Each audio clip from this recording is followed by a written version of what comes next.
This is the Padua Podcast Network. Running a Fever, episode 130, Strength and Aging.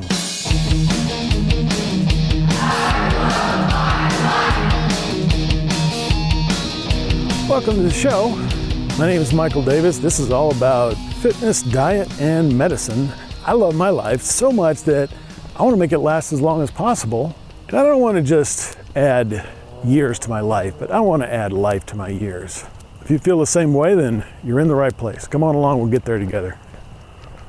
We are constantly working on it and constantly learning things that I knew last year, or I thought last year. I've learned that they're not true methods I used previously. I found better methods, and we're continuing to improve. There's no end in sight, really, for this podcast, because we're always going to have an opportunity to improve our health. So you can hear the cicadas. It's a beautiful evening here at Lake Fayetteville. It's cloudy and I can barely read my notes, but I've got a headlamp on for safety and also maybe to help me read in these twilight moments. So I'm not going to have a beautiful sunset here today, just kind of slowly graying, darkening into black. Over the water, walking through the disc golf course, and the cicadas wanting to be part of the podcast as well. So they're singing their hearts out. So I'm real excited about, I've always talked about doing different things. You got to really just be active and have fun and stay active at the same time. And I've been looking into skating because I went to the dietitian this last time and she said, I was like, I don't really like sitting on a recumbent bike and doing my interval training. Just don't like it. And it works, I'm sure, but it's just not a lot of fun. It's like walking on a treadmill. Well, I'm fortunate I can walk out here on the lake, but it doesn't give me a good cardio workout. So she suggested skating. And I'm just looking into it. It's tempting to go out and just go, buy all the best gear and then get out and do it. It does require quite a bit of gear. You have to have a set of pads and protective gear, helmet, knee pads, elbow pads, and wrist guards or gloves, as well as the skates themselves. And I'm talking about inline skates. Not the four-wheel drive ones that I used to cruise along the beach in San Diego with.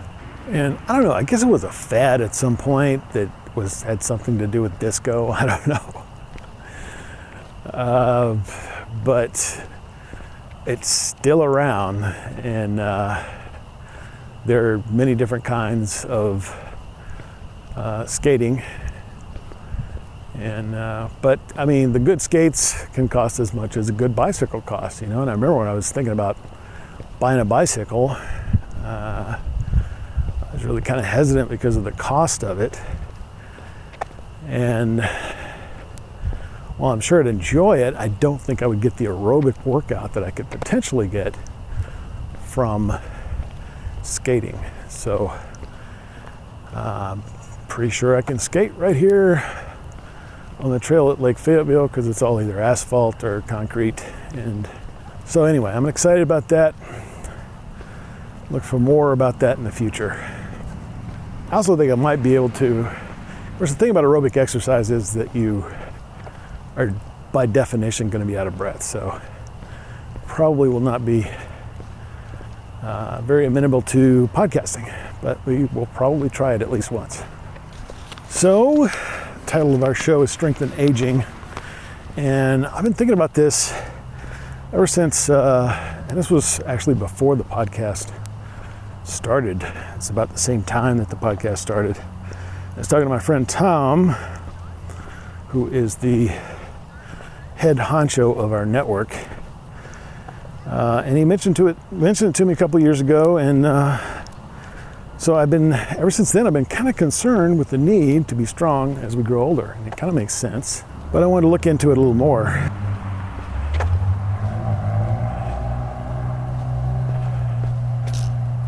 What happened to mufflers? I mean, really. Are they just out of style now? I don't understand. Why exactly do we need to get strong and prepare for old age? And why is our strength going to be more important? Turns out there's some amazing research on strength loss as we age and the need for muscle strength in older adults and what resistance training can do for those same folks. National Institutes of Health, my favorite government agencies, got a lot of information there. Study conducted in 2014 confirmed earlier research findings that strength deteriorates with age. As if it weren't obvious. However, it isn't inevitable. The key factor, the report said, is a decrease in physical activity. So if you stay active, you can eliminate the most important cause of muscle and strength loss as you get older. Seems to be a recurring theme, stay active. So you're not just as young as you feel, you're as young as you act. Another factor is loss of appetite, and I'm not sure what to do about that. I know it's a serious issue because I've seen it in my parents from time to time, and so we need to figure that out as well. But activity, we know what to do about that. You just get more active. Howdy. So I'll just go ahead and read the section. This is really good right here. The decrease in physical activity with aging process is the key factor in development of strength and muscle loss. Physical inactivity leads to muscle atrophy. Loss of appetite is an additive problem in older adults, as insufficient nutrient intake that can also contribute to muscle loss. Therefore, one of the great challenges of the aging process is to decline. Therefore, one of the greatest challenging of aging process is to decline muscle mass loss and loss of strength. Strength training is one important tool to counteract this problem. Are we concerned that we're losing muscle mass and strength? Well, in people who don't smoke or commit suicide, which means basically people who want to live, the third leading cause of death is accidents. You got cardiovascular disease, you got cancer, and then accidents. Now, for those of us who are still working and more specifically driving, that really comes in the form of traffic accidents. And we're not just talking about getting killed in a traffic accident, but getting hurt in a traffic accident, and that can diminish the life in your years, as I like to say. Howdy. So as we get older, those accidents are more likely to come not in the form of traffic accidents, but in the form of falls. And it's a vicious cycle. No matter what kind of accident you're in, the less strength you have, the more likely you are to fall or not be able to stop yourself from falling. If there's a difference, the injury causes inactivity and more loss of mobility and reduction in walking speed. And walking speed I didn't know this. This was completely kind of a surprise to me. The slower you walk, the more likely you are to fall. Mobility is measured in basically your stride. And so, if you're unable to stride and you're just kind of shuffling around, you're more likely to fall. So, it's not just that we want to get to the checkout quicker at our grocery store. The slower you go, more likely you are to fall. So there are a number of benefits to strength training. Of course, we talked about a lot of them, but it helps improve your balance and stability so you don't start falling in the first place. Kind of makes sense if you're just used to sitting around. You're not going to be as good as at navigating on your feet. But there's probably more to it than that. I'm just bringing it down to the old Michael Davis running a fever, life-loving level. Weaker back muscles and abs, basically your core, can lead to poor posture, lower back pain, and muscle injuries. And, I can tell you from personal experience that exercising, doing strength exercises, can actually stop back pain. Ask him, bro. This shit was so funny, bro.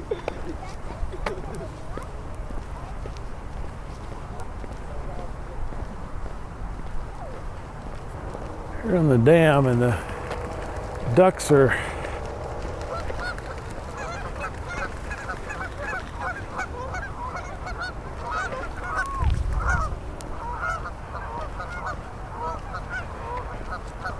skittish, and I think they're fighting a little bit. It may be mating season or something. I don't know where they're from, but it's 70 degrees in February.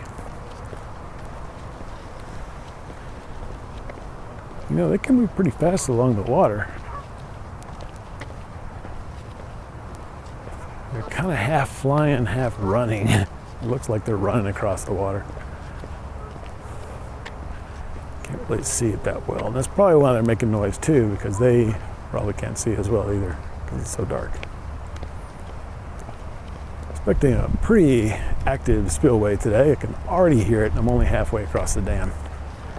And it's rush hour, or the end of rush hour, I don't know. So, strength training using weights is known to also improve bone density. It's interesting when astronauts spend a long time in space, they lose bone density. And so they come back to Earth and they're actually weaker from having been away, because the pressure of gravity, our bodies are constantly adjusting. And if you saw that movie, I think it's the movie is WALL-E, where they're just kind of, they can't stand. They're in space. They left Earth and got on this ship and have never left it. And they're all just blobs in these devices that carry them around. Anyway, slight departure from the main topic, but point is, lifting weights improves your bone density, and that is a big factor in when you fall, what's going to happen? You're going to have a fracture, or it's just going to be a bruise. It's just going to be like an internal fracture, like what I had when I had my knee injury.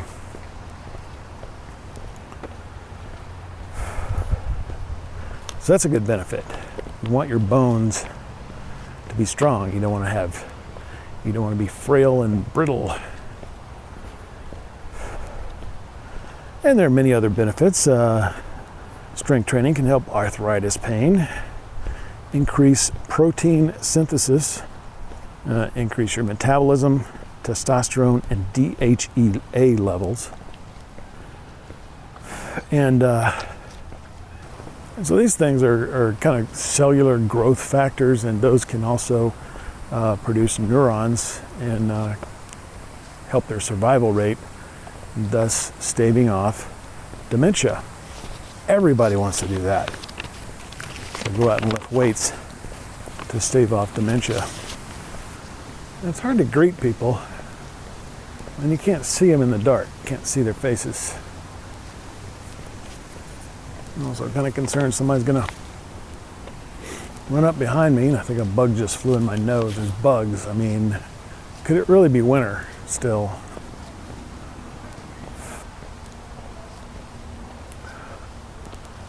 Trees are still pretty bare, I'll tell you that. Page 2. That's my reference to Paul Harvey. Strength training improves skin elasticity. Really? Yeah, bye-bye wrinkles. Just lift weights. Yes, make your wrinkles go away. Do strength training. Now you're starting to understand how cool this is. And, you know, it's better because apparently it's harder to build muscle. I've been back and forth on this, but you can build muscle, but it's better to have that buildup of strength, store of strength, and never let it go. So start now. And I'm sure that's why Tom wanted to start. It's because he knew this.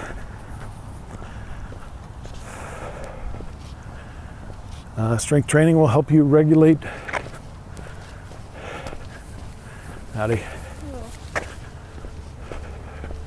body temperature. Walking through Veterans Park right now. I was planning to start here because of the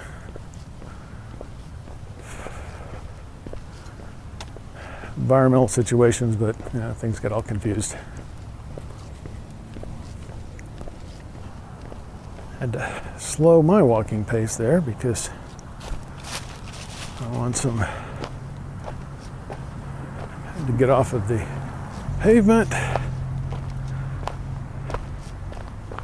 So I'm walking on rocks and dirt and uneven ground, and the cars just keep coming by. Veterans Park, as always, place to come and sit in your parked car. And no real reason why that I can see. I don't know. Looks like there's going to be a traffic jam in the park. No reason why. It's not like a spectacular view or something. I mean, it's nighttime. I want to think there's something nefarious going on, but I can't. I've never been able to see anything that looked suspicious. Just people sitting in their cars. Also heard a doctor say that it's very hard to get diabetes when you have a lot of muscle.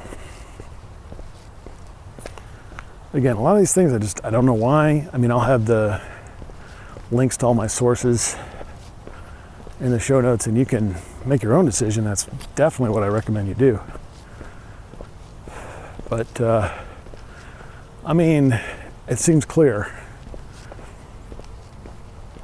The positive evidence seems to be overwhelming that to prepare for old age, you need to strength train. And you need strength training even when you're in old age. And that's my next question. Is there still time? Yes. Yes, there's still time. Like most of the solutions I try to bring to bear here, it's never too late. Strength training is just yet another case proving my point. It's never too late, never ever. I will be turning 53 this month. And I won't go through the litany of everything I do, but if you've been listening, you know what I do. So I'm doing it all. In fact, since we are on the topic of strength training, I do pretty much a bodybuilding program that anyone would do, at least any beginning bodybuilder or intermediate bodybuilder would do. I work out 5 times a week for about 45 minutes.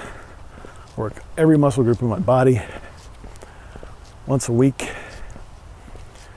And I'm steadily, I don't know, maybe not steadily, but I am increasing the resistance. I'm increasing my weight, and that's what you have to do.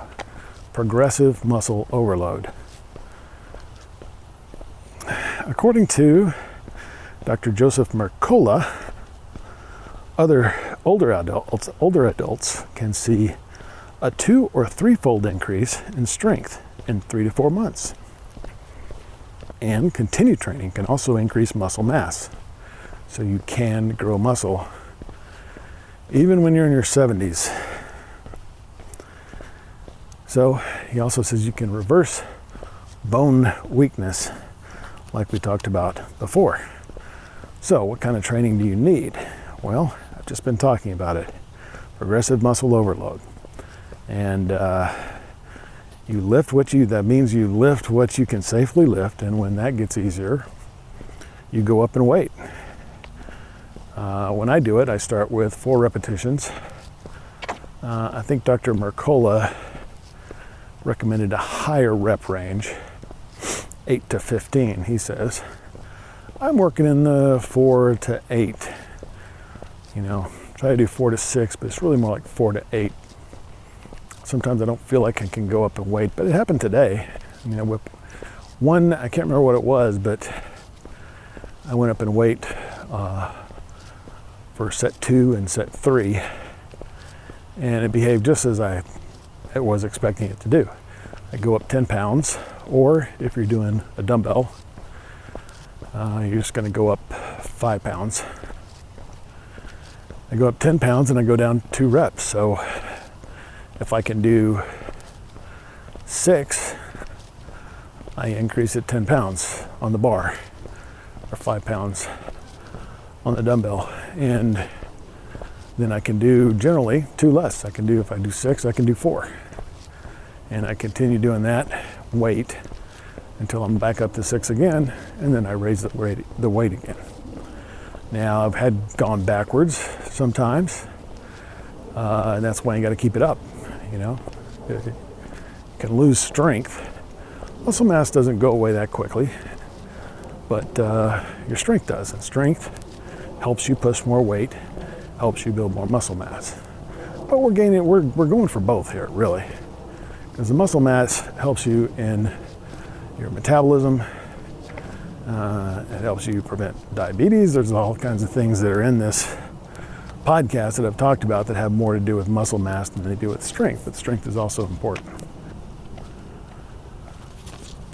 So, and he says work your muscle groups twice a week, and that's probably okay. I am doing it once a week, but there are a lot of crossovers in these large muscle groups. For example, I do close grip bench press for my triceps on arm day, which is Friday. But I also do bench press, and that's going to give me a little bit of chest workout as well. Like on Monday when I do 2 sets of bench press, or 3 sets of incline bench and 1 set of flat bench barbell. And so, I do get some workout, but I just kind of focus on one muscle group once per week, right? So the next time I do arms is going to be the following Friday. I'll have all that time to rebuild. So the indications are really no different than for younger folks. I think the only thing is, it's just like everybody needs to be safe. So if you haven't worked out in 20 years, don't go and put a bunch of weight on the bar. See if you can lift the bar first. Start with the lowest weight. If you can lift a 5-pound bag of sugar, then you're probably safe to start with 5 pounds. If you can lift a 50-pound bag of dog food, then you could probably start with 50 pounds, 25 on each side, plus the weight of the bar. So I guess less the weight of the bar. Anyway, just use good judgment and start off slow. I even had to do this when I came back from the holidays. And I say holidays, it wasn't really much of a holiday for me because of there was a family illness, but it kept me away from the gym for a while, and when I came back, I was quite a bit weaker, and I didn't lift as much weight, and I also didn't work out as much. I took 2 or 3 days off, the first week, and then maybe another 2 days off the second week, and then I was back to trying to do 5 days a week.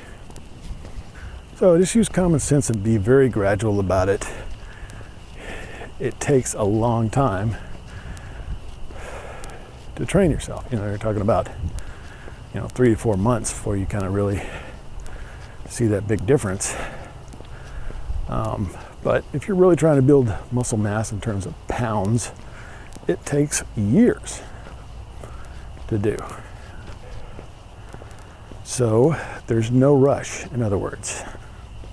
So I'm going to have all these links in. Also going to have a great video I saw of about a 77-year-old woman who is a competitive power lifter.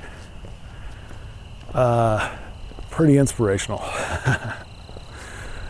So that's a good sign. And she looked good. I mean, it's just, you know, like you said, she looked really good for a 77-year-old, definitely.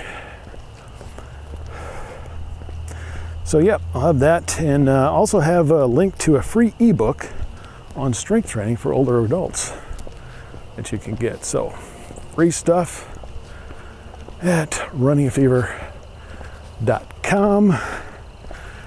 This is very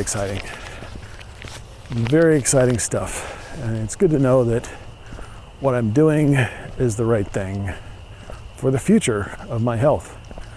And that's kind of what it was, but also just some really enlightening things about some of the other benefits of strength training and how important it is.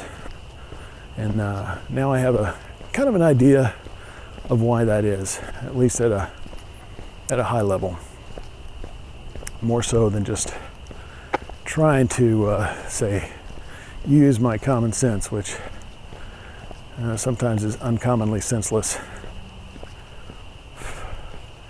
Well, it's completely dark here at Lake Fayetteville. Actually, I can see the clouds and the sky coming through the